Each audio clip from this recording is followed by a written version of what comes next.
Good morning mga kauragon. Araw ng Miyerkules. Yan, ang oras alas 3:10. Magpapalambot ako ng buto-buto. Yan, di ba? O, di ba? Yan ang totoong buto-buto mga kauragon. At saka magpapalambot din ako ng tubig. O, di ba?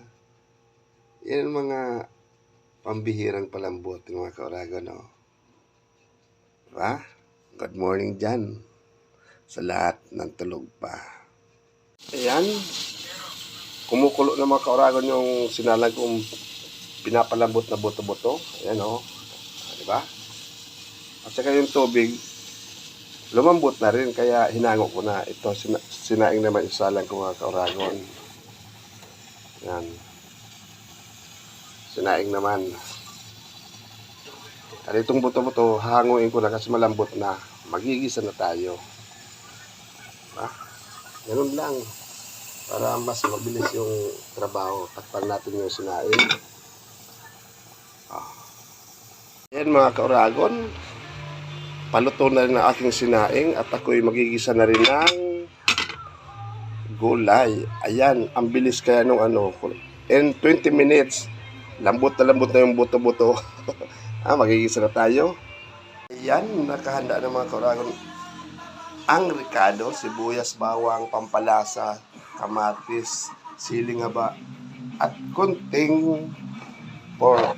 At saka haluan natin ng dahon malunggay. Ayan, tara, magisa na tayo. Magisa na tayo mga kauragon, mainit na ang mantika. Ayan, bawang,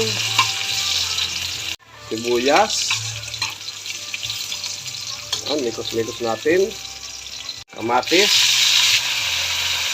Yung gusto ko sa munggo, may pinakamatisan. Mikos-mikos lang.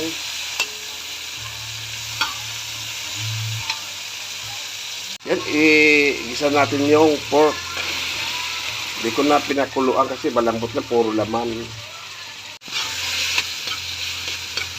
Saglit na naman, lalambot na yung mga kauragon kasi puro laman lang ang hinalo ko. Ayan. Dito natin ipapakuloyin. Ayan. Alis natin na. Ayan. Lambot na yan. Diba? Okay na yan. Ayan. Durog na yung kauragon yung kamatis. O, diba? Lalagay natin yung munggo.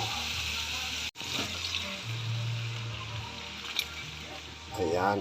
Tama lang yan sabaw kasi pag ang munggo habang tumatagal lumalamig, natutuyo. Kaya tama lang yan. Hindi natin mga kauragon pampalasa. Ayan. Miyerkules pa lang ngayon pero nagulay na kung munggo, di ba? Ang nakagis na nating kasabihan, pag Biyernes dapat munggo. Sa akin, pag gusto namin kumain ng munggo, magluluto ako mga kauragon. Yan ang diskarte ko. Ayan, di ba? Lagyan natin ng patis mga kauragon. Patis natin para mas malasa. Yan, okay na yan. Tapos lagyan natin mga 3,000 paminta mga kauragon. Mas masarap sa munggo may paminta. Ako naglalagay lang yung paminta niya na. Eksakto 3,000 yan mga kauragon. Walang labis, walang kulang. Diba? Yan, kumukulo na. Tatakpan natin.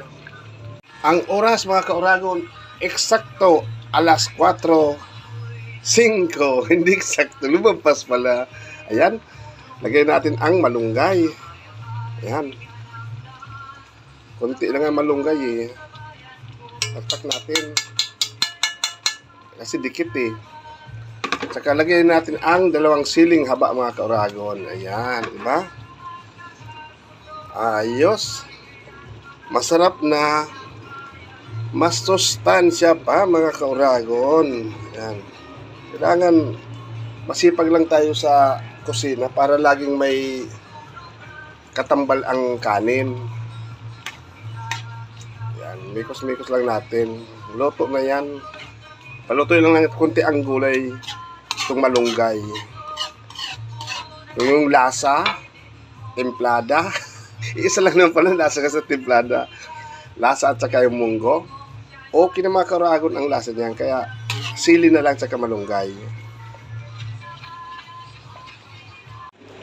Ayan, luto ng mga kauragon. Kita nyo naman, pag sinandok mo, talagang kasama ang laman. Meron mga nagtitinda dyan ng munggo na pag sinandok mo, sabaw lang, hindi sumasama. Ito, tama lang ang sabaw mga kauragon, no? Ba? Saka, di naman, ganito ang ano ko, gusto ko medyo lambot na lambot talaga yung munggo. Satisfied ako pag kumakain yan. At sarap na sarap pa. O, paano mga kauragon, pag dumaan to sa wall nyo, pwede bang mahingi ko ang isang like nyo, comment, at share? Maraming salamat mga kauragon and happy Wednesday!